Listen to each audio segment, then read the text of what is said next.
आपके सीटेट के सिलेबस का 5वां पार्ट है पर्यावरणीय अध्ययन।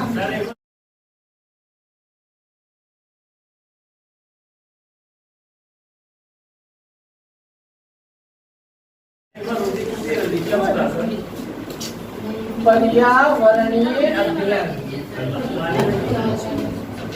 शांत रहें आप लोग। पर्यावरणीय अध्ययन 30 मार्क्स का आता है। अब ये 30 मार्क्स 2 पार्ट्स में बटा हुआ है, ये आप लोग जानते ही हैं। ये है ईवीएस का पेडागोजी, जिसमें 15 मार्क्स है, और ये है ईवीएस का कंटेंट, विषय वस्तु, जिसको एनसीएफ कहता है थीम।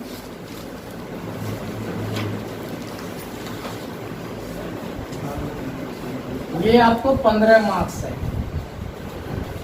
अक्सर हमने स्टूडेंट को देखा है कि ईवीएस में वो पढ़ता कुछ और है और एग्जाम में कुछ और आता है, क्योंकि आप जिस बुक से पढ़ते हैं, टेक्स्ट बुक गाइड वगैरह से, तो उसमें वो कंटेंट नहीं दिया हुआ है जो सीटेट पूछता है। ये हम देख चुके हैं, ठीक ना।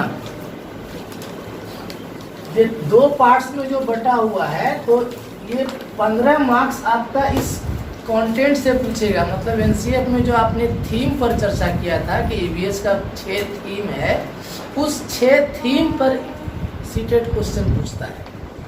अब वो थीम आपको मिलेगा कहाँ? तो क्लास 3, 4 एंड 5 की ईवीएस की बुक से, ईवीएस की टेक्स्ट बुक से, ठीक है, एनसीईआरटी की। यही है एनसीईआरटी का टेक्स्ट बुक, ठीक। इसको आप खरीद के भी पढ़ सकते हैं या मोबाइल पर ऐप को डाउनलोड करके उसके माध्यम से पढ़ सकते हैं।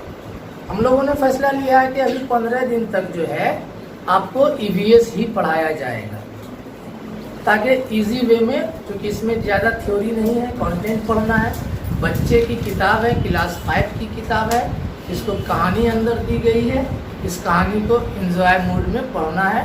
लेकिन आपको सीटेट इसी से सवाल देता है। ये क्लास 5, क्लास 4 और क्लास 3 तीनों किताब को जिसने अध्ययन कर लिया, इस किताब के अंदर जो खास बातें आपको लगता है सेल्फ स्टडी में, उसको पॉइंट नोट कर लिया, आपका 15 मार्क्स यहीं से आएगा। क्योंकि अभी हमने जो कहा कि बहुत सारे स्टूडेंट को हमने देखा जो क्वालिफाई भी कर गए हैं, वो ईवीएस में कम मार्क्स लाते हैं।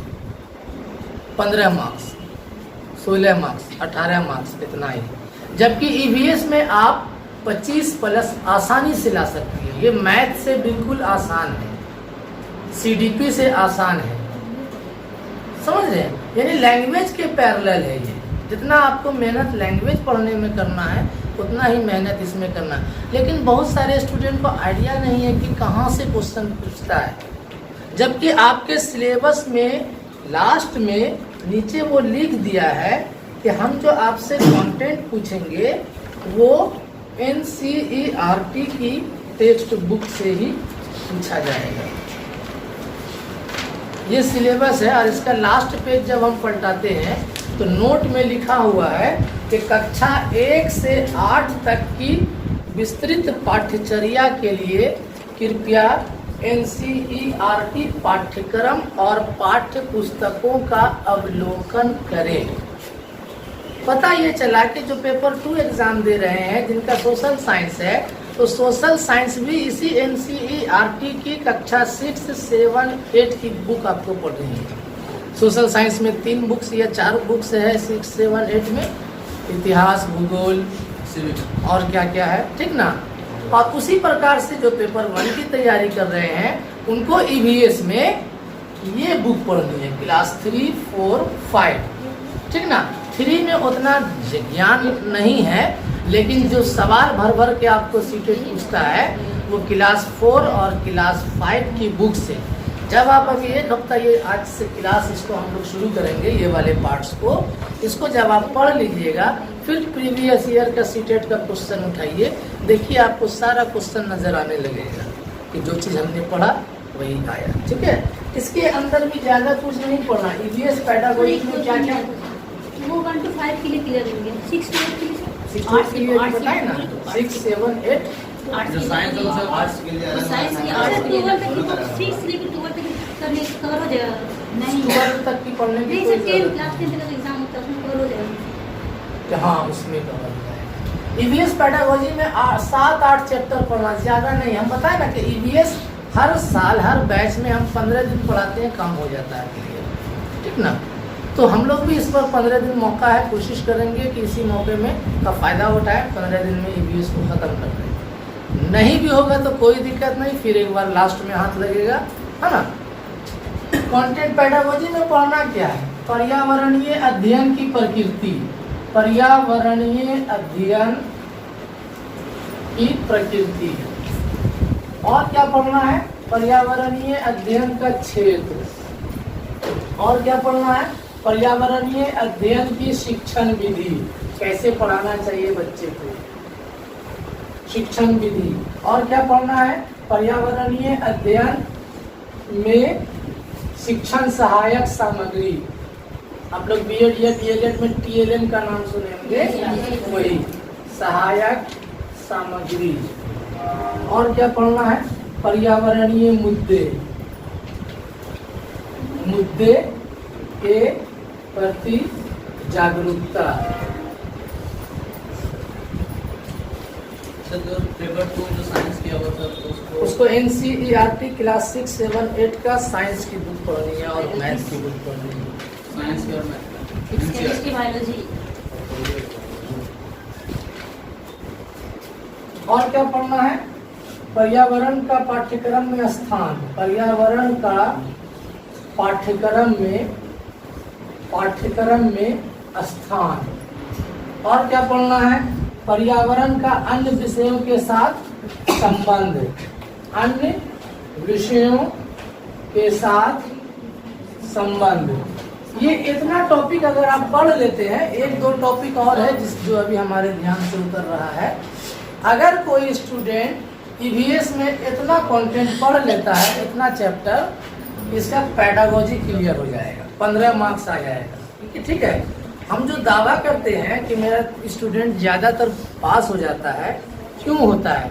उसका एक खास वजह ये भी है कि पर्यावरण में भी हम 20+ यानी 25 के रेंज में नंबर दिलाने का यहाँ पर क्षमता स्टूडेंट में डाल देते हैं कि वो 25 नंबर तक ले आए। क्यों? 10-12 चैप्टर टोटल पढ़ना है, उससे ज़्यादा कुछ नहीं है। ये पेडागोजिकल पार्ट्स है ना। पर्यावरणीय अध्ययन की प्रकृति यानी कैसा है पर्यावरण, पर्यावरण का फील्ड देखना है, क्षेत्र, एरिया।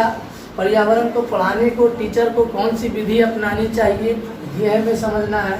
पर्यावरण में कौन कौन से शिक्षण सहायक सामग्री का प्रयोग कर सकते हैं, ये हमें पढ़ना है। पर्यावरणीय मुद्दे के प्रति समाज को, बच्चे के गार्जियन को जागरूक करना, ये उससे हम लोग रिलेटेड टॉपिक को पढ़ेंगे। पाठ्यक्रम में पर्यावरण का क्या स्थान है, मतलब किस क्लास से किस क्लास को पर्यावरण पढ़ाने का एनसीएफ सुझाव देता है, इन सारे चीज़ों को इसमें पढ़ेंगे। एनसीएफ ने हमें क्या बताया है कि पाठ्यक्रम में कहाँ पर पर्यावरण होना चाहिए, एकीकृत होना चाहिए कि अलग अलग विषय होना चाहिए। थोड़ी सी चर्चा इस पर हम लोगों ने पिछले कक्षा में किया था। और पर्यावरण का अन्य विषयों के साथ क्या रिश्ता है, क्या संबंध है, कैसे जुड़ा हुआ है, ये पढ़ लेंगे। 15 मार्क्स आपका क्लियर है। ठीक है। इधर क्या है, तो इधर इन तीनों बुक्स में जितने चैप्टर्स हैं वो सारे चैप्टर की संख्या से मतलब नहीं है, थीम से मतलब है। हम लोगों ने पढ़ा है कि सर 6 थीम है। एनसीएफ ने पर्यावरण को 6 थीमों में बांटकर बच्चों को पर्यावरणीय अध्ययन का ज्ञान देने का सुझाव दिया है। कौन कौन है? परिवार और मित्र, भोजन, पानी, आवास, यात्रा, हम चीजें कैसे बनाते हैं। यही 6 थीम पर आपका ये तीनों बुक जो है डिपेंड है। ठीक है।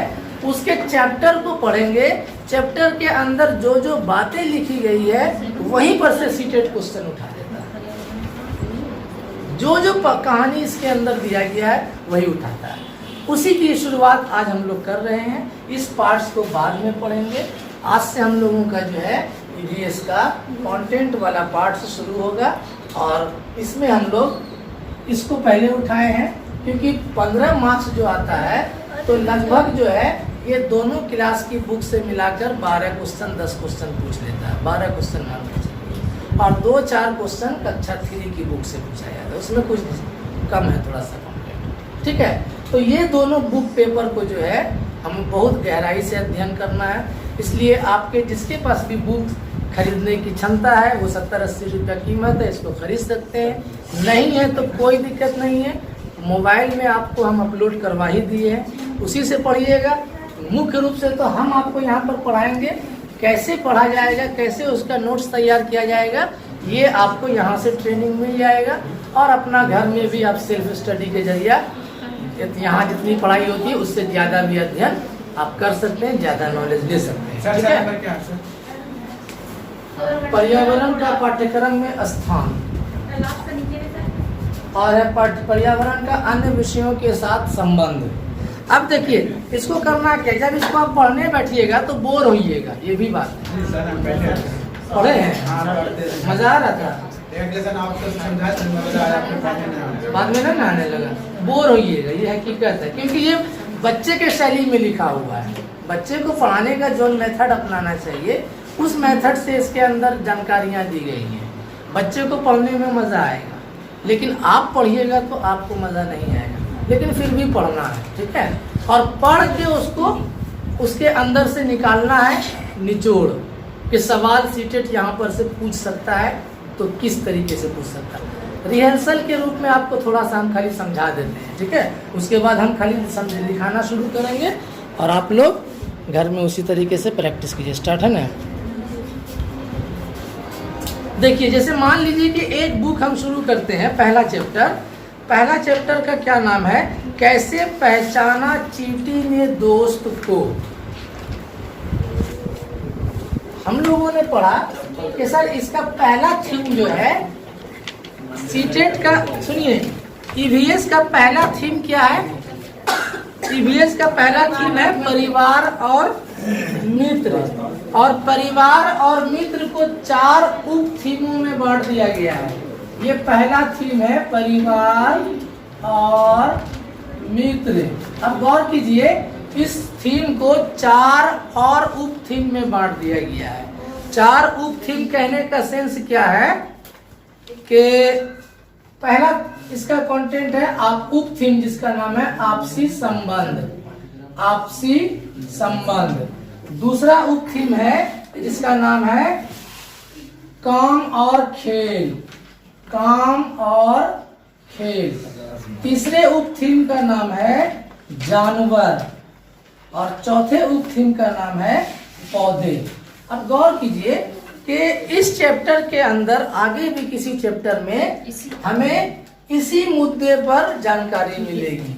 जानवर के बारे में जानकारी किसी चैप्टर में मिलेगी, किसी चैप्टर में पौधे के बारे में जानकारी मिलेगी, किसी चैप्टर में आपसी रिलेशन, चचा नाना मामू क्या होता है आपसी संबंध, और किसी चैप्टर में काम और खेल की जानकारी मिलेगी। जैसे क्लास 5 की टेक्स्ट बुक 5 पार्ट्स में बटा हुआ है, 5 भाग में, तो पांचों भाग क्लास 5 की बुक जो है 22 चैप्टर में बटा हुआ है। तो 22 चैप्टर किसी न किसी थीम से रिलेटेड है। जैसे पहला चैप्टर जो है ये पहले थीम से रिलेटेड है। नाम लिखा है कहानी का कैसे पहचाना चींटी ने मित्र को, लेकिन इसके अंदर जो कहानी पढ़ेंगे तो आपको पता चलेगा कि जानवर के बारे में हमें जानकारी दी गई है। तरह तरह के जानवर, उनमें क्या खासियत है, जानवर के अंदर क्या विशेषताएं हैं, उसकी जानकारी मिलती है, ठीक है। इसमें लाइट पड़ रहा है कि अंधेरा लग रहा है। तो अब देखिए थोड़ा सा हम लोग शुरू करते हैं, खाली आप लोगों को समझाने का, हिंट्स देना कि कैसे कैसे घर में तैयारी करना। यहाँ पर बच्चों की तरह कहानी शुरू करता है कि क्या तुम्हारे साथ कभी ऐसा हुआ है, क्या तुम्हारे साथ कभी ऐसा हुआ है। अब नीचे लिखा हुआ है क्या, 3 परिस्थिति, यानी पूर्व ज्ञान से जोड़ रहा है। देखिए कि तुम स्कूल के मैदान में बैठ के खाना खा रहे हो और ऊपर से कौवा आया तुम्हारी रोटी लेकर भाग गया। या कभी ऐसा हुआ है कि तुम सोए हुए कुत्ते के पास जैसे गए वो तुरंत चौंक करके उड़ गया। जाग गया। या कभी ऐसा हुआ है कि खाते समय तुम कुछ मीठा खा रहे हो, खाते समय कुछ मिठाई वगैरह का दाना फर्श पे गिर गया और कुछ देर के बाद चींटी आ गई, ऐसा हुआ? बच्चे के साथ तो ऐसा हुआ नहीं, वो कहेगा यस सर। अब हमको इस पूर्व ज्ञान के जरिया समझाना क्या चाह रहे हैं, कह रहे क्यों होता है ऐसा, सोच कर बताओ। अब उसके बाद कहते हैं मेन जो आपको जो समझना है अब यहाँ से शुरू होता है कि जानवरों में भी देखने, सुनने, सूंघने और महसूस करने की शक्ति होती है। जानवरों में भी देखने, सुनने, सूंघने और महसूस करने की शक्ति होती है। अब इस चारों पॉइंट से कई सवाल उठ जाते हैं।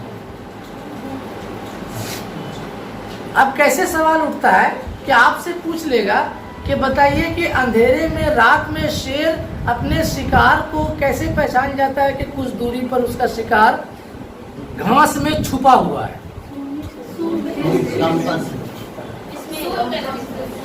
घास में छिपा हुआ शिकार है और रात है और शेर बहुत दूर है, लेकिन उसको पता चल जाता है कि कुछ दूरी पर कोई हिरन है। तो आपको इस चैप्टर के अंदर बताएगा कि बाघ या टाइगर जो भी है उनकी मूंछ जो होती है, मूंछ जो है हवा के कंपन को भांप लेता है।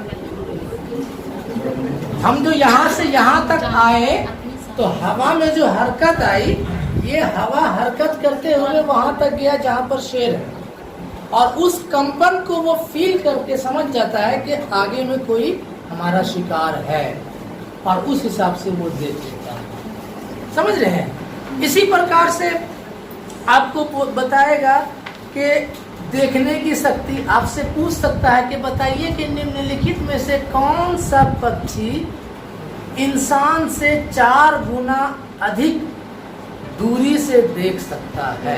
चील, गिद्ध, बाघ, है ना? कौन सा जानवर ऐसा है, इनमें से कौन सा जानवर ऐसा है जो अंधेरे में भी इंसान से 6 गुना ज्यादा देख सकता है? तो ये सारे सवाल आए हुए हैं और ये सारे सवाल का जवाब आपको इसी पहले चैप्टर में मिलेगा, कैसे पहचाना चींटी ने दोस्त को। ठीक है? चींटी कैसे अपना रास्ता ढूंढ लेती है, चींटी को कैसे पता चल जाता है कि हमें कतारबद्ध चलना है।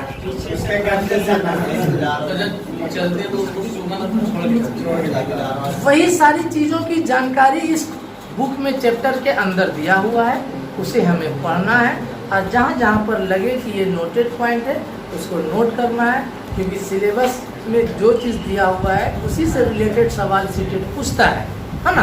अब सीटेट सवाल कैसे पूछता है इस चैप्टर के अंदर से, तो पहले हम चैप्टर पढ़ेंगे, चैप्टर पढ़ने के बाद इससे रिलेटेड प्रीवियस ईयर का क्वेश्चन ढूंढेंगे। जैसे अभी हम 3 क्वेश्चन का एग्जाम्पल दिए, ये प्रीवियस ईयर में कहीं आया हुआ क्वेश्चन है और ये मिलेगा कहाँ, यहाँ। उसी तरीके से एक कंटेंट है पौधा, और आपको एक बार सवाल आया था कि मिर्ची भारत में कहाँ से आया है? दक्षिण अमेरिका से, है ना? अमेरिका ही ना है? तो अब इसका जवाब कहाँ मिलेगा? तो जब आपको इसी 5वीं या 4थे क्लास की बुक में पौधे से रिलेटेड कोई चैप्टर मिलेगा, उसके अंदर एक कविता दिया गया है, कहाँ से आई मिर्ची जी, देखो लाल टमाटर जी, इस टाइप से एक कविता दिया हुआ है। उसके अंदर सारा चीज लिखा हुआ है कि कौन सा सब्जी भारत में कहाँ से आया। कहाँ से आया मतलब पहले हमारे देश में उसकी खेती नहीं होती थी, यहाँ जो विदेशी लोग आते थे तो जानकारी वहाँ की लेकर आए, यहाँ भी रोपना शुरू किए, तो यहाँ के लोग भी सीख गए। तो इस तरीके से हमको अस्थिर होकर के सारे चैप्टर को पढ़ना है और पढ़ने के बाद उससे नोट्स तैयार करना है, और नोट्स तैयार करके फिर उससे रिलेटेड क्वेश्चन आपका आएगा। 15 में 15 आपका सही होगा। ये 15 मार्क्स जो है कंटेंट का, 15 में 15 आपका सही हो जाएगा अगर आप इस तीनों बुक का अध्ययन गहराई से कर लेते हैं तो। और ये जब हम पढ़ाना शुरू करेंगे तो 15 में 10 तो मान के सकते ही हैं कि चलो भाई पेडागोजी है, टफ लगता है। लेकिन ये सीडीपी का पेडागोजी नहीं है कि उतना कंफ्यूजन देगा, उतना कंफ्यूजन इस पेडागोजी में नहीं आता है, सरल सवाल थोड़ा रहेगा। तो इसमें भी हम बच्चों को 10 का एवरेज देते हैं कि 10 नंबर तक ले आ सकते हैं। तो 15, 10, 25 ऐसा मानना है, गए गुजरे 20, 22 तो कहीं नहीं जा सकता है। इस तरीके से अगर हम 3 पेपर 22 या 66 करते हैं, बाकी 2 पेपर में 90 मार्क्स हो जाता है। समझ गए ना? तो देखिए इस चैप्टर को हमने पढ़कर उससे खास नोट्स तैयार कर लिए हैं।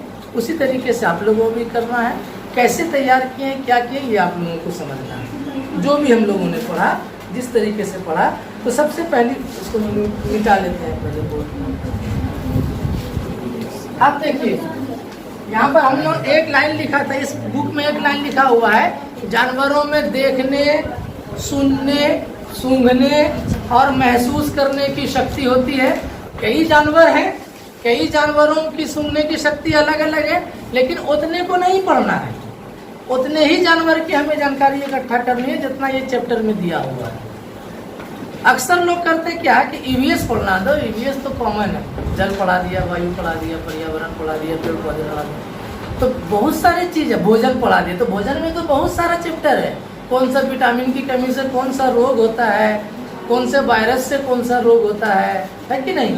बहुत तो बायोलॉजी का पार्ट्स हो गया, ठीक ना। बहुत सारी चीज़ें पढ़नी है, लेकिन हमको ईवीएस में उतना नहीं पढ़ना है। भोजन से रिलेटेड जितनी बातें इसके अंदर दी गई है बुक में, उतना ही पढ़ना है। दायरा हमारा सीमित है, कहने का मतलब ये, ज़्यादा वक्त नहीं लगेगा। तो अब जैसे हम लोगों ने हेडलाइन क्या किया कि सबसे पहले सूंघने की शक्ति के बारे में इस बुक के अंदर क्या क्या दिया हुआ है, किन किन जानवर के बारे में दिया हुआ है। सूंघने की शक्ति बिंदु बना लिए हमने, एक टॉपिक का नाम रख लिए, मान लीजिए कंटेंट का नाम।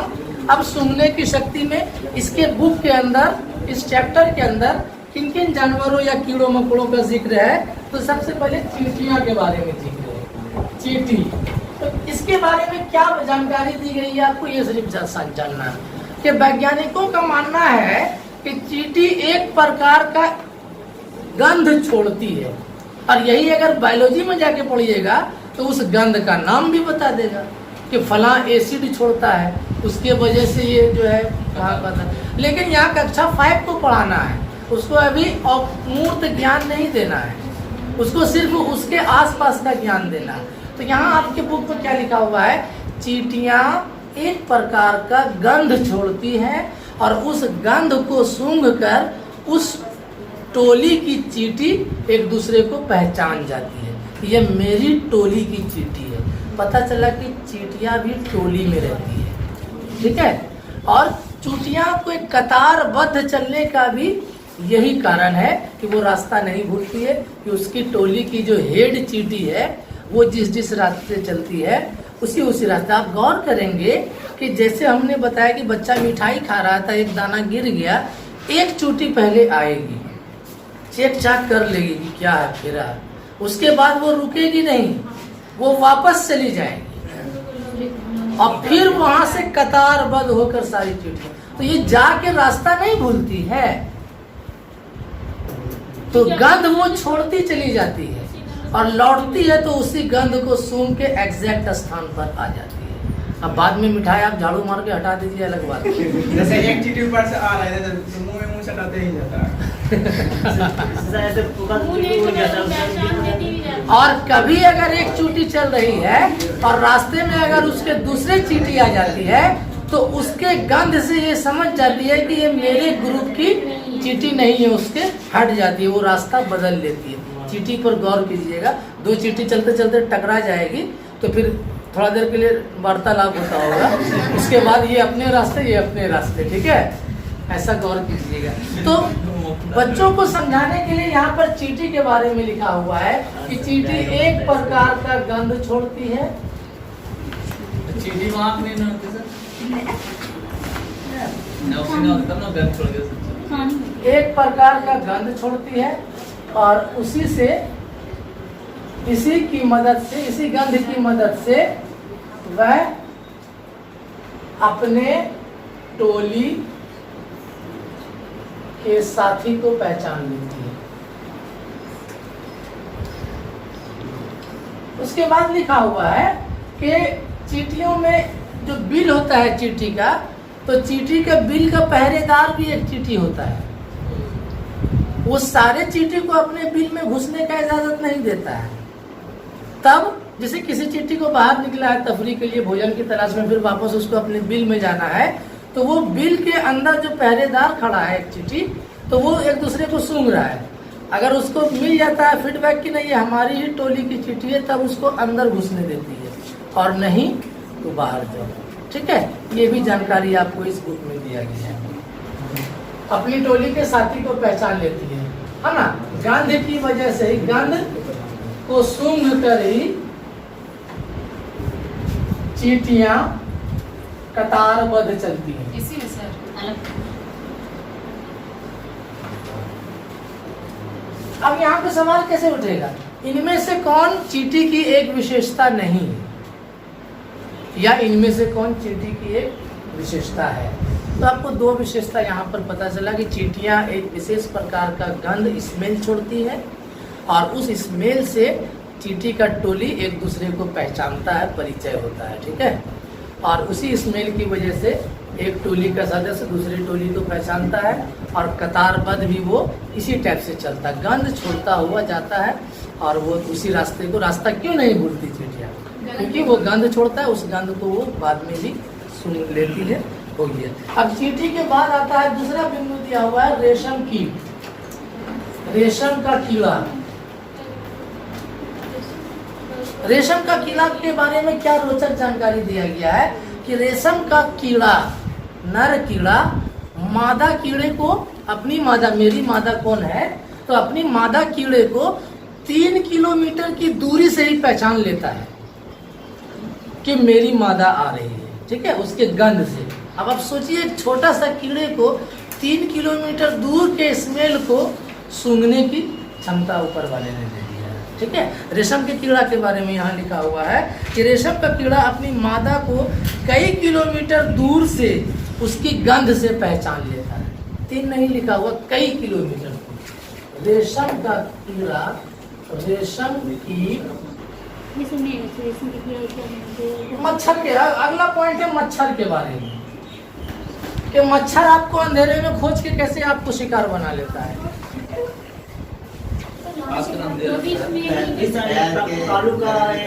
तो मच्छर हमारे शरीर के गंध को पहचानता है, वो अंधेरे में भी समझ जाता है गंध से कि यहाँ पर आदमी बैठा हुआ है ना। अंधेरा कर दीजिए खूब मच्छर आने लगेगा, रोशनी कर दीजिए नहीं आएगा। तो मच्छर के बारे में ये बातें जानकारी दी गई है इस बुक में कि मच्छर हमारे शरीर के गंध से पहचान जाता है कि यहाँ पर कोई इंसान है, इसको पकड़ के काटना है। ठीक है, खास करके तलवे की गर्मी से पहचान जाता है। अक्सर गौर करेंगे पैर में आपको ज्यादा मच्छर काटेगा, पैर में, यानी शरीर के टेम्परेचर को, हमारे शरीर के टेम्परेचर को वो भांप लेता है। देखिए समझिए टेम्परेचर कहने का सेंस क्या है। हम लोग तो जान रहे हैं कि अभी सामान्य तापमान लगभग 20-25 डिग्री होगा। अभी का तापमान, धूप कम है, तो अभी इस रूम का, ऐसे भी रूम टेम्परेचर 25 डिग्री माना जाता है, 22 डिग्री, 19 डिग्री, अभी 19 डिग्री है। लेकिन अभी इस रूम का टेम्परेचर 19 डिग्री है, लेकिन हमारे शरीर का टेम्परेचर कितना है अभी? एक इंसान के शरीर का टेम्परेचर कितना डिग्री होता है? 37 डिग्री। फॉरेन में 98 होता है। तो आप गौर कीजिए कि अभी हमारे रूम का टेम्परेचर, यहाँ की हवा का टेम्परेचर 19 डिग्री मोबाइल दिखा रहा है, और लेकिन अभी आपके शरीर की गर्मी 37 डिग्री है। तो मच्छर जो यहाँ आ रहा है तो उसको लग रहा है वहाँ पर ज्यादा धौ लग रहा हो, वहाँ पर से ज्यादा हीट आ रहा है, चल उधर बदरा मुलायम मुलायम सॉफ्ट सॉफ्ट स्किन, घाव से घुसाया मारा। तो मच्छर के बारे में आपको जानकारी दी गई है कि मच्छर हमारे शरीर की गंध से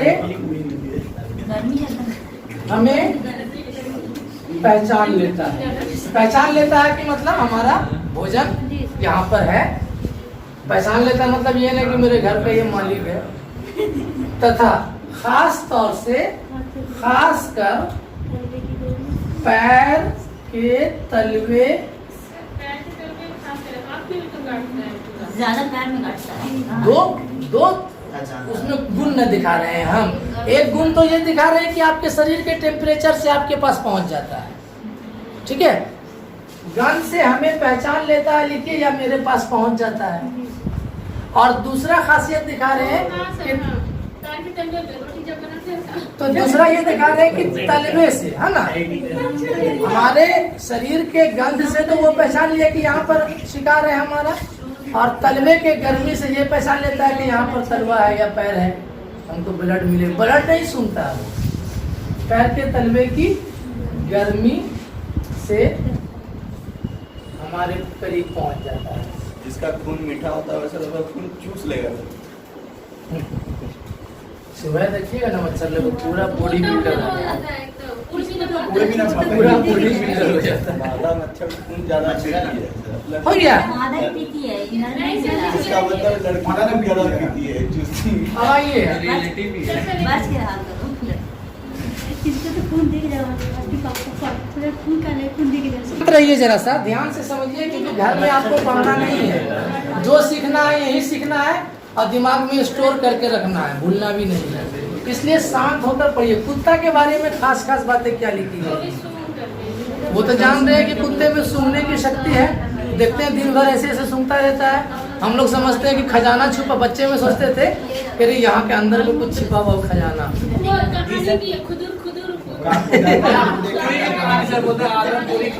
पूरी वाला कहानी सुनाई है तो वो सब ऐसे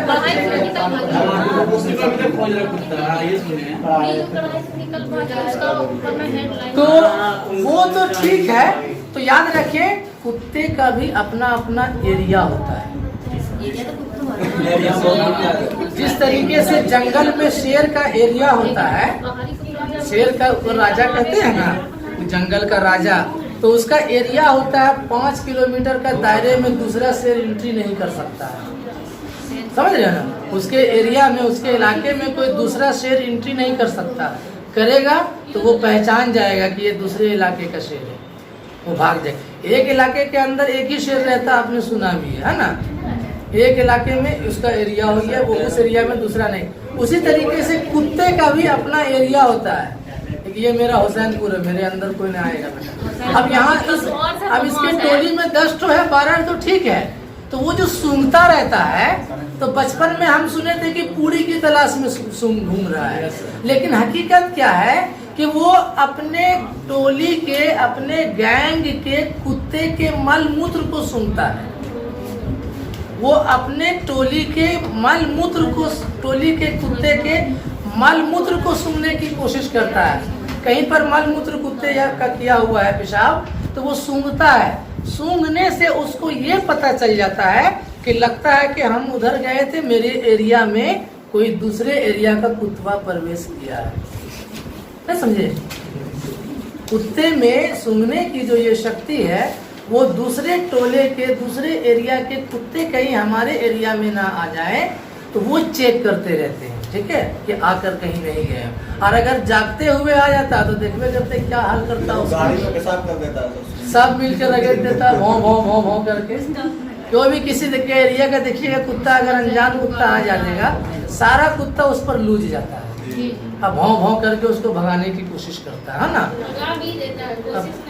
भगा भी देता है।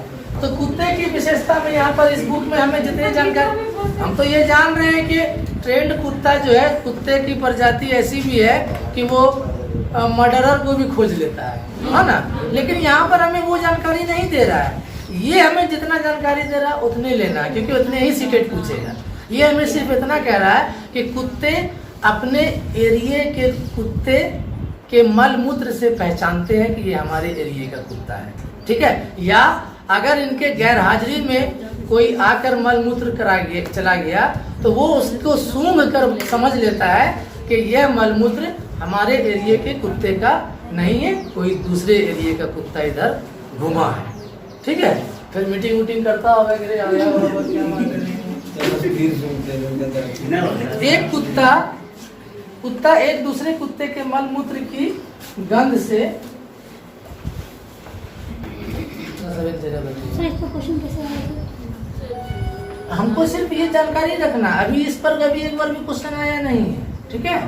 या आपको ऐसे पूछ सकता है कि बताइए इनमें से कौन कुत्ते की एक विशेषता है ना, और 3 इधर उधर की बात, और चौथी बात ये।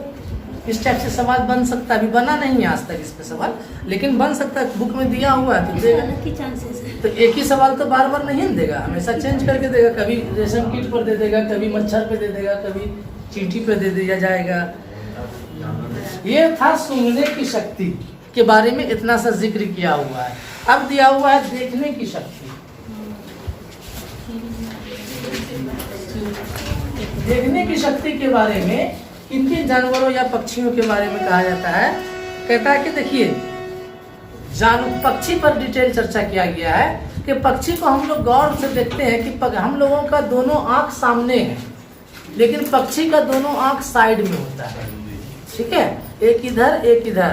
तो अब इसके आंख की विशेषता के बारे में थोड़ी सी चर्चा इस चैप्टर के अंदर किया गया है कि, और एक दो सवाल भी उठा है, सीटेड भी सवाल पूछता है कि पक्षियां अपना गर्दन क्यों हिलाती रहती है। ये एक सवाल सीटेड ने पूछा है। आपकी पुतली उसकी नहीं बोलती। दूसरा सवाल ये भी है कि जैसे हम लोग अपने आँख के पुतली को घुमा लेते हैं, चेहरा ऐसे ही रखेंगे और ऐसे करके उधर देख सकते हैं, इधर ऐसे कर सकते हैं, लेकिन पक्षियां इस तरीके से नहीं कर सकते। पक्षियों को उधर देखने के लिए इधर ही घूमना पड़ेगा। उसका आँख का पुतली स्थिर है, हमारा मूवेबल है, ठीक है, हम घुमा सकते हैं ऊपर नीचे दाएं बाएं। तो पक्षियों के बारे में 2-3 बातें लिखी गई है कि पक्षियां अपनी गर्दन इधर उधर क्यों करते हैं। कौवा लोग को देखिए कभी ऐसे करेगा, कभी ऐसे, चिड़िया बगरों वगैरह को अस्थिर जरूर नहीं रखेगा, है ना, इधर उधर घुमाते रहता है। तो वो करता क्या है कि वो क्योंकि उसकी पुतली घूम नहीं रही है और उसको हमेशा लगता है खतरा, इसलिए वो अगल बगल अवलोकन करने के लिए अपनी गर्दन को घुमाते रहते हैं। दूसरी बात ये है कि हम लोग आंख सामने रहने के कारण दोनों आंख से एक ही दृष्टि को एक बार में देख सकते हैं, लेकिन पक्षियों में ये विशेषता है कि वो 2 अलग अलग पार्ट्स में 2 तरफ आंख है, तो दो सीन को एक बार में देख सकती है। पक्षियां 2 सीन को एक बार में देख सकती है, हम लोग एक सीन को एक ही बार में देख सकते हैं, है ना। दोनों आंख एक ही सीन को देखने के लिए एक बार में दोनों आंख यूज करते हैं। एक तो बंद भी कर देंगे तो हमें सीन नजर आ रहा है, दूसरा खोल भी देंगे तो फर्क नहीं पड़ेगा। लेकिन पक्षियों में क्या है कि इधर से वो इस पूरे एरिया को कवर कर रहा है और इधर से इस एरिया को कवर कर रहा है। सामने देखना है तो फिर गर्दन ऐसे हिलाएगी, पीछे देखना है तो गर्दन ऐसे हिलाएगी। समझ में आई बात? यानी पक्षियां एक बार में 2 सीन को एक बार में अलग अलग देख सकती है, ये खासियत दिया हुआ है। पक्षियां गर्दन क्यों हिलाती हैं ये दिया हुआ है। पक्षियों के कान होते सुनने की शक्ति में जब जाएंगे तब।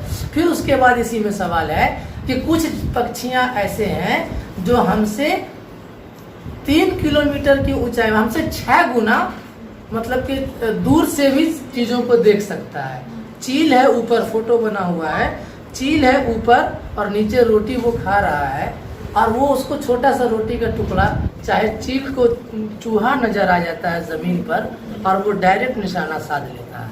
तो कहा जाता है कि मुर्गी का बच्चा डायरेक्ट निशाना मारता है। कौवा को देखते हैं ना, कौवा ने चील चील में। मुर्गी जाता छोड़ता भी नहीं। तो लिखता है कि कुछ पक्षी ऐसे हैं जिनकी आंखें सामने की तरफ होती हैं। कुछ पक्षी ऐसे हैं जिनकी आंखें सामने की तरफ होती है, जैसे उल्लू, दोनों आंख उसका सामने है।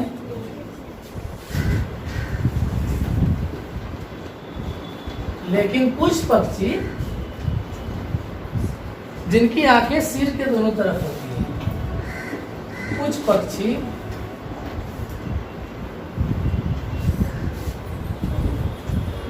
की दोनों आंखें सिर के दोनों तरफ होती है। ये एक नई जानकारी पक्षी के बारे में है। लेकिन ज्यादातर पक्षी की आंखें सिर के दोनों तरफ होती हैं।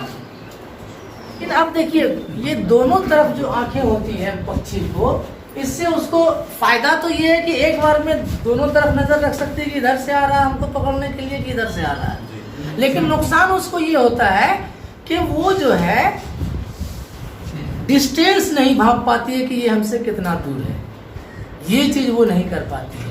तो यहाँ लिखा हुआ है कि भाई पक्षी से कोई उसका शिकार कितना दूर है ये जानने के लिए वो क्या करती है, दोनों आंखों को एक तरफ करने की कोशिश करती है। ठीक है, तब यानी एक ही नज़ारे को दोनों आंख से देखने की कोशिश करती है, तब उसको पता चलता है, आभास होता है कि अच्छा ये दूरी कितनी है। ठीक है, इसको लिख लीजिए। एक आंख से नहीं करता। अब देखिए इसी चैप्टर में जब आप आगे बढ़ेंगे तो नजर के बारे में दिया हुआ है, नजर की शक्ति। नजर मतलब दृष्टि शक्ति।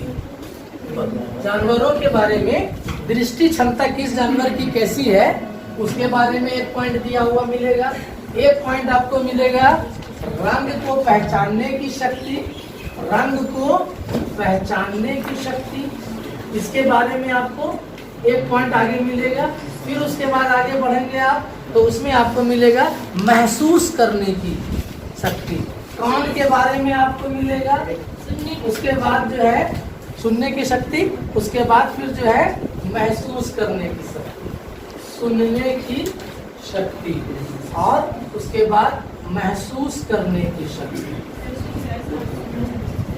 ये इतने बिंदु पर आगे आपको इसी चैप्टर में टॉपिक मिलेगा, जानकारी मिलेगी। अब आप लोगों को घर में जो मोबाइल में हमने ऐप लोड करवाया है, इस समूची कहानी को, पूरी कहानी को, पहला चैप्टर को पढ़ के आना। इसके आगे फिर हम लिखाएंगे, तब आपको पता चल जाएगा कि सर हमने पढ़ा ऐसे और आपने हमें नोट्स करना ऐसे सिखाया। तो इस तरीके से आपको भी हो जाएगा अनुभव कि कैसे पढ़ के कैसे नोट्स तैयार किया जाता है। क्लियर है? पहला चैप्टर पहला चैप्टर को पढ़ के आना। ठीक है।